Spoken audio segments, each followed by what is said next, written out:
नमस्कार, जय हिंद, वंदे मातरम। स्वागत है आपका स्टडी दिल से में। आज हम शुरुआत करेंगे अगला पार्ट लेकर। एक बेहतरीन क्वेश्चनों की सीरीज जो चल रही है, एमपी टेट के लिए विशेष सीरीज है। लगभग हर टेट का सिलेबस सेम होता है, थोड़ा बहुत मैथ का सिलेबस ही अलग होता है। तो शुरुआत है, एक बेहतरीन शुरुआत के साथ शुरुआत करते हैं। आज 2 क्लासें होंगी, एक सीडीपी की, एक ईवीएस की। और आज संडे है तो संडे स्पेशल में आपको कुछ खास मिलेगा। याद रखें, सभी लोग बताएं कि एक टेस्ट होने वाला है 150 नंबर का।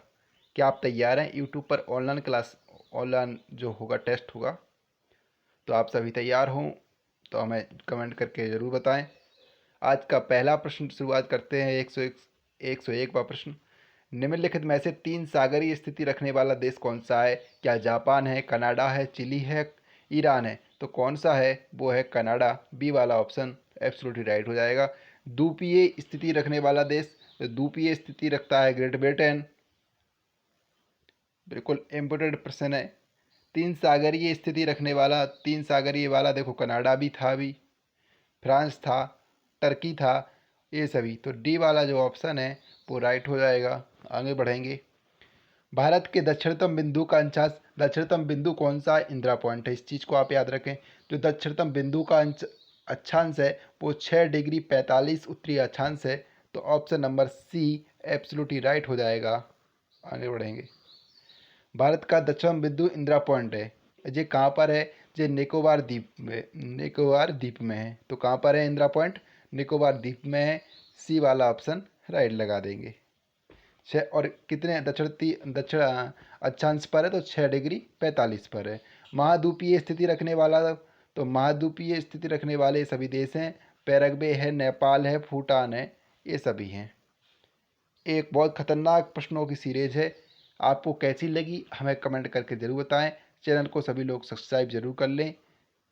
हमारे व्हाट्सअप नंबर से जुड़ने के लिए हमारे मोबाइल नंबर पर हमें मैसेज करें 910933 70 और 33। इस नंबर पर हमें मैसेज करें, स्क्रीनशॉट ले लें सभी लोग, इस पर हम आपको ग्रुप में ज्वाइन कर लेंगे। मरुस्थलीय मरुद्यानों में कृषि की जाती है। तो मरुस्थलीय मरुद्यानों में कृषि की जाती है खजूर व छुहारों की जाती है। किसकी की जाती है? खजूर व छुहारों की। ए ऑप्शन नंबर राइट है। आगे बढ़ेंगे। प्राकृतिक वनस्पति के वर्ग हैं। तो प्राकृतिक वनस्पति के 4 वर्ग होते हैं, याद रखें हमेशा। सभी से एक विनम्र निवेदन है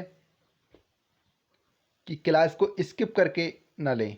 हम क्लास को आपको अपलोड कर रहे हैं, ऑनलाइन क्लास में भी आपका टाइम बर्बाद नहीं करना चाहते हैं, इसलिए आप स्किप कर रहे हो। स्किप क्लास को ना करें, पूरी क्लास को देखें, ये आपसे मेरा करबद्ध निवेदन है। सभी के माता पिता को मेरा नमस्कार पहुँचे। पार्कलैंड पाए जाते हैं। पार्कलैंड दक्षिण अफ्रीका में पाए जाते हैं। तो पार्कलैंड कहाँ पाए जाते हैं? दक्षिण अफ्रीका में पाए जाते हैं, जिसे हम इंग्लिश में साउथ अफ्रीका कहते हैं। न्यूजीलैंड में शीतोष्ण घास प्रदेशों को कहा जाता है। तो न्यूजीलैंड में जो शीतोष्ण घास प्रदेश को कैंटरबरी कहा जाता है। क्या कहा जाता है? कैंटरबरी। तो ए वाला जो ऑप्शन है वो राइट हो जाएगा। शीतोष्ण घास प्रदेशों को मध्य एशिया में कहा जाता है।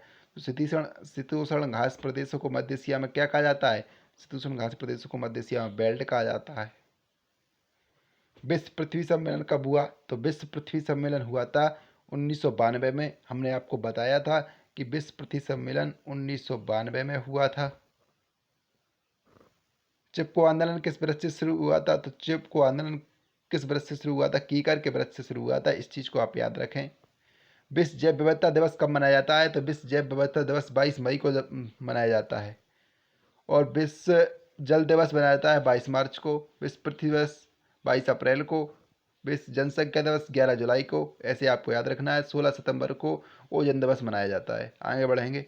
मानव अधिकार दिवस कब मनाया जाता है? तो मानव अधिकार दिवस 10 दिसंबर को मनाया जाता है। 1 दिसंबर को एड्स दिवस ही मनाया जाता है, इतना याद रखें। आगे बढ़ेंगे। विश्व जनसंख्या दिवस 11 जुलाई को मनाया जाता है। बिल्कुल जो प्रश्न हम बता चुके हैं वही आया है। डी वाला ऑप्शन राइट है। आगे बढ़ेंगे। राष्ट्रीय प्रदूषण रोकथाम दिवस, तो राष्ट्रीय प्रदूषण रोकथाम दिवस 2 दिसंबर को मनाया जाता है। राष्ट्रीय प्रदूषण रोकथाम दिवस। राजस्थान दिवस कब मनाया जाता है? तो राजस्थान दिवस 30 मार्च को मनाया जाता है। और मध्य प्रदेश दिवस तो 1 नवंबर को मनाया जाता है, याद रखें। आगे बढ़ेंगे। निम्न में कौन भारतीय परिस्थितिकी के पितामह कहलाते हैं? तो डॉक्टर रामाकृष्णन परिस्थिति के पितामह कहे जाते हैं। विश्व वानिकी दिवस, तो विश्व वानिकी दिवस 21 मार्च को मनाया जाता है। सी वाला जो ऑप्शन है वो राइट हो जाएगा। आगे बढ़ेंगे। पृथ्वी दिवस कब मनाया जाता है? तो हमने अभी बताया कि पृथ्वी दिवस 22 अप्रैल को मनाया जाता है और 22 मार्च को जल दिवस मनाया जाता है। जल पुरुष किसे कहते हैं? तो जल पुरुष राजेंद्र प्रसाद को कहते हैं। वो राजस्थान से संबंध रखते हैं, राजेंद्र प्रसाद। विश्व ओजोन दिवस, तो विश्व ओजोन दिवस 16 सितंबर को मनाया जाता है। डी वाला जो ऑप्शन है वो राइट हो जाएगा। एक सुपरफास्ट सीरीज होगी, बहुत जल्द हम आपको ऐसी सुपरफास्ट सीरीज कराते हैं, कम समय में अधिक क्वेश्चन होगी सीरीज। लेकिन आपसे एक ही निवेदन है, क्लास को स्किप ना करें, क्लास को पूरी देखें, जिससे हमारा मनोबल अच्छा होता है। क्लास को सभी लोग लाइक करें, अपने अपने दोस्तों को शेयर जरूर करना है। विश्व आवास दिवस कब मनाया जाता है? तो विश्व आवास दिवस मनाया जाता है 3 अक्टूबर को। विश्व आवास दिवस मनाया जाता है 3 अक्टूबर को। विश्व जंतु दिवस कब मनाया जाता है? तो विश्व जंतु दिवस मनाया जाता है 3 अक्टूबर को। याद रखें, विश्व जंतु दिवस 3 अक्टूबर को मनाया जाता है। राष्ट्रीय पक्षी दिवस कब मनाया जाता है? तो राष्ट्रीय पक्षी दिवस मनाया जाता है 12 नवंबर को। देखिए, एक चीज़ आपको बता दें, कभी कभी आप अगर क्लास ना ले पाएँ तो एक बेहतरीन चीज़ आपके लिए ये है कि आप क्लास को ईयरफोन कानों में लगाएं, और ईयरफोन भी नहीं लगाएं तो ऐसे खोल के रख दें, और कहीं कोई भी काम कर रहे हो आप क्लास को ले सकते हैं। राष्ट्रीय समुद्र विज्ञान संस्थान स्थित है, तो राष्ट्रीय समुद्र विज्ञान संस्थान है वो पणजी में है। पणजी का किसकी राजधानी है? तो गोवा की राजधानी पणजी है। आगे बढ़ेंगे। चिपको आंदोलन की तर्ज पर दक्षिण भारत में चलाया गया आंदोलन था, तो चिपको आंदोलन की तर्ज पर जो आंदोलन चलाया गया था, अपिक्को आंदोलन चलाया गया था। पहला पृथ्वी सम्मेलन कब और कहाँ आयोजित हुआ? तो पहला पृथ्वी सम्मेलन जो हुआ था 3 से 14 जून 1992 में रियो डी जेनेरो में हुआ था, जो हमने आपको बताया। विश्व वन्यजीव सप्ताह प्रतिवर्ष कब मनाया जाता है? ये बेहतरीन और महत्वपूर्ण क्वेश्चन है, इंपोर्टेंट लगा लें। अक्टूबर के प्रथम सप्ताह में आपको विश्व वन्यजीव सप्ताह वर्ष मनाया जाता है। वन महोत्सव प्रतिवर्ष कब मनाया जाता है? तो वन महोत्सव जुलाई के प्रथम सप्ताह में मनाया जाता है। देखो दोनों क्वेश्चन, विश्व वन्यजीव सप्ताह अक्टूबर के प्रथम सप्ताह में और वन महोत्सव जुलाई के प्रथम सप्ताह में। इसमें कभी कभी आप कन्फ्यूजन हो जाते हैं। भारत में वन महोत्सव के जनक कौन है? तो भारत में वन महोत्सव के जनक के.एम. मुंशी हैं। कौन है? के.एम. मुंशी हैं। आगे बढ़ेंगे। चिपको आंदोलन का मूल उद्देश्य क्या था? तो चिपको आंदोलन का एक ही मूल उद्देश्य था, पेड़ों को कटने से बचाना है। चिपको आंदोलन किस जिले से प्रारंभ हुआ? तो चिपको आंदोलन चमोली जिले से, उत्तराखंड के चमोली जिले से प्रारंभ हुआ था। याद रखें, सुंदरलाल बहुगुणा के नेतृत्व में, गौरा देवी के नेतृत्व में प्रारंभ हुआ था। चिपको आंदोलन किस वर्ष प्रारंभ हुआ? तो चिपको आंदोलन 1973 में प्रारंभ हुआ था। सर्वप्रथम 1973 में ही पर्यावरण दिवस मनाया गया था। एक्स्ट्रा क्वेश्चन हम आपको बताते चलते हैं, आपको याद करना है, सही तरीके से क्लास लेना है, इसलिए हम आपसे कहते हैं कि इस क्लास को ना करें। पर्यावरण को कहा जा सकता है, तो पर्यावरण को कहा जा सकता है जीवमंडल कहा जा सकता है। पर्यावरण के घटक हैं, तो पर्यावरण के 2 घटक हैं। आज बेहतरीन 100 प्रश्नों की क्लास होने वाली है। आपको 100 प्रश्नों की एक बेहतरीन और लाजवाब क्लास मिलेगी आपके लिए। मृदा परिच्छेदिका में क्रमशः ऊपर से नीचे के स्तरों को नाम दिए गए हैं, तो मृदा परिच्छेदिका में ABC नाम दिए गए हैं। जो मृदा परिच्छेदिका होती है, ऊपर से नीचे के स्तरों को नाम दिए गए हैं A, B और C। आगे बढ़ेंगे। जनक सेल का अर्धखंडित भाग कहलाता है, तो जनक सेल का अर्धखंडित भाग कहलाता है संस्तरण कहलाता है। सी वाला ऑप्शन राइट है। निम्न में मृदा घटक है, तो निम्न में मृदा वायु, मृदा जल, खनिज पदार्थ, ये सभी हैं जो मृदा के सभी घटक होते हैं, क्योंकि वायु, जल और खनिज पदार्थ ही तो मृदा के प्रमुख घटक हैं। आगे बढ़ेंगे। विश्व पर्यावरण दिवस, तो विश्व पर्यावरण दिवस 5 जून को मनाया जाता है। 1973 में सर्वप्रथम पर्यावरण दिवस मनाया गया था विश्व में। 1992 में पृथ्वी सम्मेलन का आयोजन कहाँ हुआ था? तो 1992 में पृथ्वी सम्मेलन का आयोजन रियो डी जेनेरो में हुआ था, जो हम आपको बता चुके हैं। जो कहाँ पर है? जापान में है। प्रसिद्ध भारतीय पर्यावरण मेघा पाटकर किस आंदोलन से जुड़ी हैं? तो सबको पता है कि मेघा पाटकर नर्मदा बचाओ आंदोलन से जुड़ी हैं, तो सी वाला जो ऑप्शन है राइट हो जाएगा। आगे बढ़ेंगे। पर्यावरण वृक्ष किसे कहा जाता है? तो पर्यावरण वृक्ष किसे कहा जाता है? खिजड़ी को कहा जाता है पर्यावरण वृक्ष। आगे बढ़ेंगे। विश्व का प्रथम पर्यावरण सम्मेलन कब आयोजित किया गया था? तो विश्व का प्रथम पर्यावरण सम्मेलन 5 से 14 जून 1972 को आयोजित किया गया था। विश्व का प्रथम पर्यावरण सम्मेलन कहाँ आयोजित किया गया था? तो विश्व का प्रथम पर्यावरण सम्मेलन स्टॉकहोम में हुआ था। 5 जून 1972 को पहले पर्यावरण सम्मेलन को किसने आयोजित किया था? तो यूनेप ने, जो यूनेप एक संस्था है, उसने जारी किया था। परिस्थितिकी शब्द के जनक कौन है? तो परिस्थितिकी अर्नेस्ट हीकल्स हैं। शब्द के बाद पूछिए अर्नेस्ट हीकल हैं, याद रखें। अपिक को आंदोलन की शुरुआत कब हुई? तो अपिक को आंदोलन की शुरुआत हुई थी 1983 में। प्राकृतिक संसाधन से प्रश्न पूछाएंगे। पार्ट 1 निपट गया है, पार्ट 2 अनवीकरण संसाधन है। तो अनवीकरण है तांबा, प्राकृतिक गैस और पेट्रोलियम, ये सभी हैं अनवीकरण है। तो डी वाला जो ऑप्शन है वो राइट हो जाएगा। बढ़ते चलेंगे। निम्नलिखित में से अनवीकरण संसाधन नहीं है, तो मृदा है। अनवीकरण संसाधन नहीं है तो मृदा है। थोरियम तो है नहीं, तो यूरेनियम नहीं है, बॉक्साइट नहीं है, तो ए वाला ऑप्शन राइट हो जाएगा। ए वाला राइट हो जाएगा। 50 प्रश्न हमारे हो गए हैं। 51 प्रश्न की ओर आगे बढ़ रहे हैं। चक्रीय संसाधन है। तो चक्रीय संसाधन में जल और लोहा दोनों चक्रीय संसाधन आते हैं। ए और बी दोनों हैं। संसाधन है प्राकृत मानवीय संपदा है, वो संसाधन हमारे कहलाते हैं प्राकृत मानवीय संपदा। प्रकृति में मानव जीवन की आवश्यकता अनुसार सब कुछ है, किंतु लालच के लिए नहीं। यह कथन किसका है? यह कथन है गांधी जी का।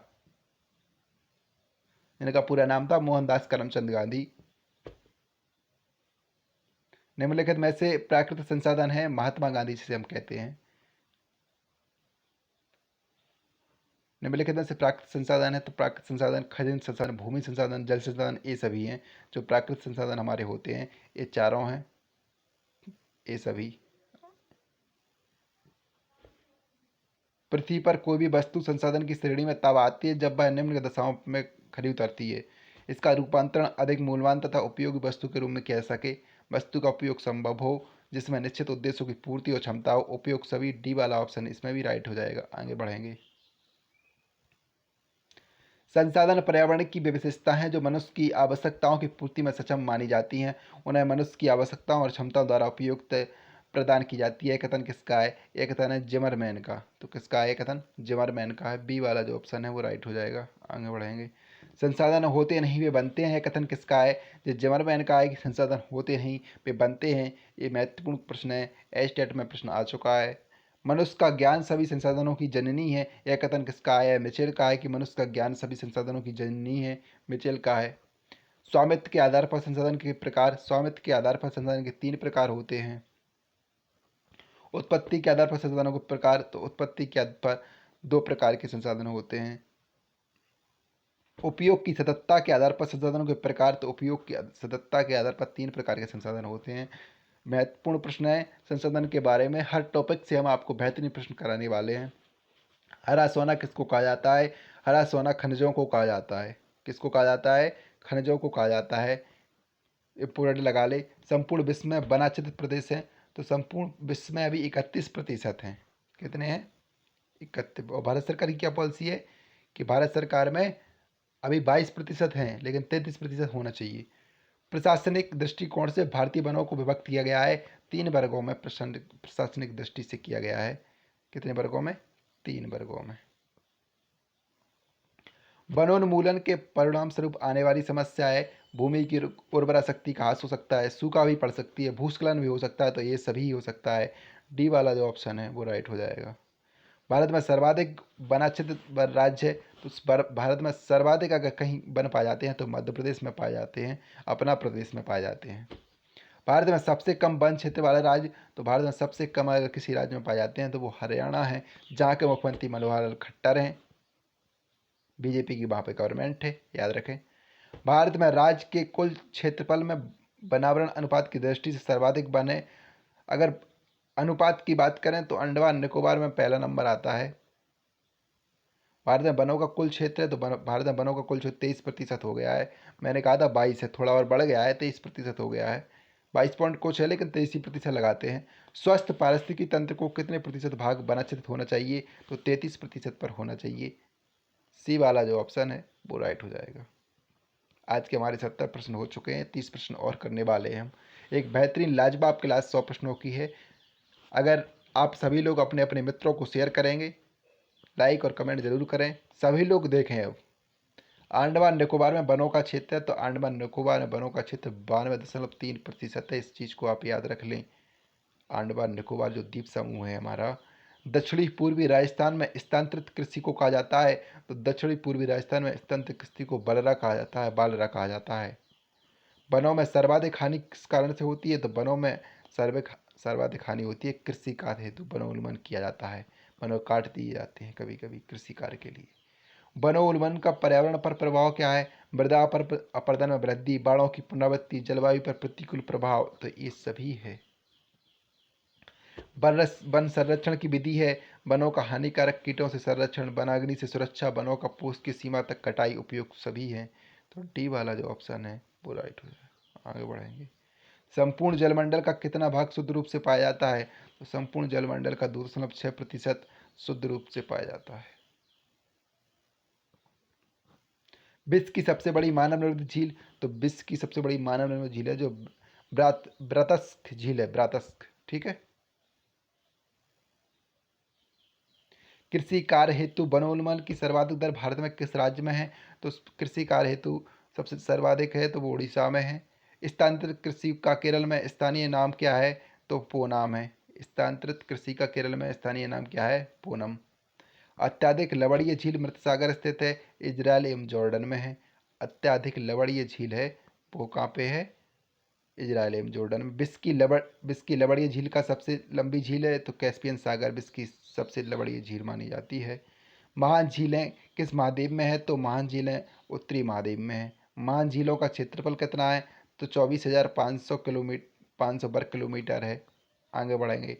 विश्व की सबसे बड़ी स्वच्छ जल की झील, तो विश्व की सबसे बड़ी स्वच्छ जल की झील है वो सुपीरियर झील है।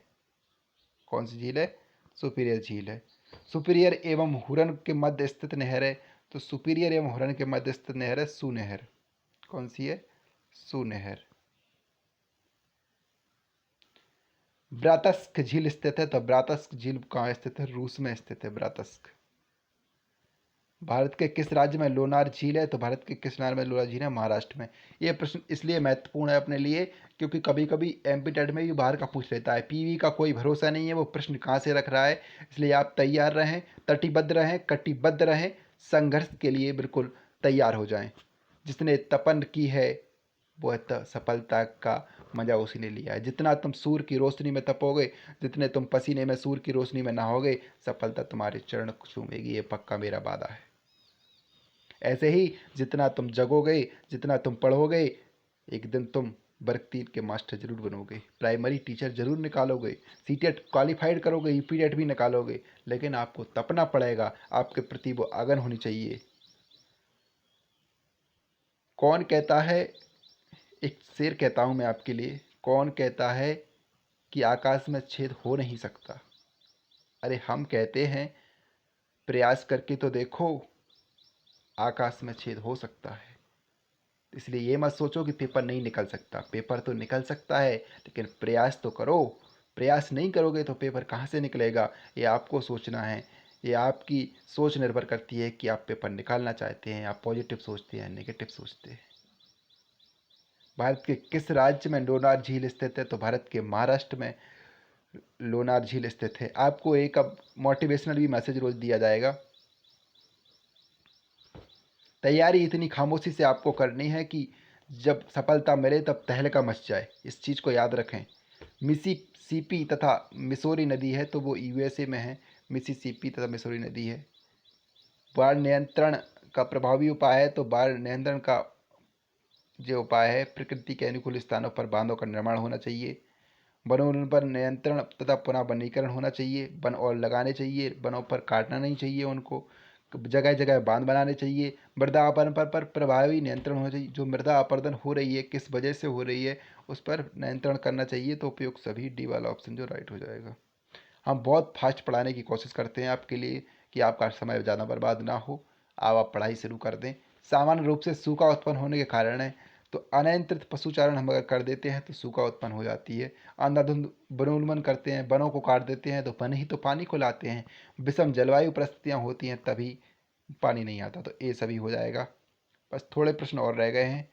सरदार सरोवर बांध स्थित है, सरदार सरोवर जो बांध स्थित है वो नर्मदा नदी पर है। तो नर्मदा नदी मध्य प्रदेश की जीवन रेखा नदी है। महानदी पर स्थित बांध है, तो महानदी पर हीराकुंड बांध स्थित है, याद रखें। बहुउद्देशीय योजनाओं के लाभ हैं, तो बहुउद्देशीय योजनाओं के लाभ होते हैं बाढ़ में सूखा नियंत्रण, सिंचाई, जल विद्युत, ये सभी तो बहुउद्देशीय योजनाओं के सभी लाभ हैं। बांधों का पर्यावरणीय दुष्प्रभाव है, तो बांधों जो बांधते हैं उनका पर्यावरणीय दुष्प्रभाव क्या है, वनोन्मूलन होता है, बहुत सारे वन कटते हैं, जलीय हानि होती है, लोगों का विस्थापन होता है, तो ये सभी हानि होती हैं। निम्नलिखित में से अधात्विक खनिज है, तो फ्लोराइड, जिप्सम और ब्रक, ये सभी अधात्विक हैं। डी वाला ऑप्शन जो राइट हो जाएगा। निम्नलिखित में से धात्विक खनिज है, तो एल्युमिनियम, चांदी और लोहा, ये सभी धात्विक हैं, याद रखें। अधात्विक डी वाला इसमें ऑप्शन राइट हो जाएगा। खनन का पर्यावरणीय दुष्प्रभाव है, तो खनन का पर्यावरण प्रदूषण, वन विनाश, भूस्खलन, ये सभी खनन का प्रभाव है, तो डी वाला जो ऑप्शन है वो राइट हो जाएगा। आगे बढ़ेंगे। 198वां प्रश्न है। आज हम अभी हमारे 197 प्रश्न हो चुके हैं आज के। सूखा नियंत्रण का प्रभावी उपाय, तो सूखा नियंत्रण का प्रभावी उपाय उपयुक्त सभी। जल भंडारों का विकास होना चाहिए, शुष्क कृषि पद्धति का विकास होना चाहिए, वनरोपण द्वारा नमी की वृद्धि में उपयुक्त सभी, तो डी वाला जो ऑप्शन है वो राइट हो जाना चाहिए। आगे बढ़ेंगे। आसमान बांध स्थित है, तो आसमान बांध जो है वो नील नदी पर स्थित है, तो बी वाला ऑप्शन है आसमान बांध नील नदी पर स्थित है। भाखड़ा बांध स्थित है, तो भाखड़ा जो बांध है सतलज नदी पर स्थित है। कहाँ पर स्थित है? सतलज नदी पर स्थित है। जो भी हमारे ग्रुप में जुड़ना चाहते हैं उनके लिए नंबर नोट कर ले।